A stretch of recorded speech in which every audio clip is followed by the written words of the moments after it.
నమస్కారం. సుప్రభాత ఘంటారా వారికి స్వాగతం. ముందుగా ప్రధాన అంశాలు. సకల జనహితంగా కేంద్ర బడ్జెట్, వికసిత భారత్ కు బాటలు వేశారంటూ ప్రశంసలు.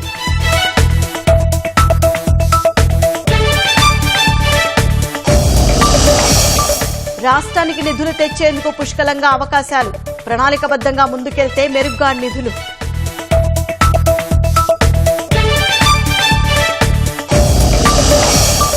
ఎంఎస్ఎంఈలకు కేంద్ర బడ్జెట్ ప్రోత్సాహకరంగా ఉంది, వ్యవసాయ ఆధారిత ఏపీకి లాభమన్న సిఐఐ ప్రతినిధులు.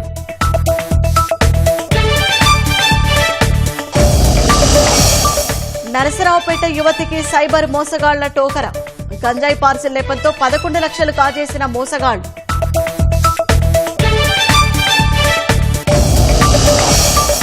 ఇరవై 24 గంటలు గడవక ముందే బీజేపీలో చేరిన ఆప్ ఎమ్మెల్యేలు, వలసలతో ఉక్కిరిబిక్కిరవుతున్న కేజ్రీవాల్ పార్టీ.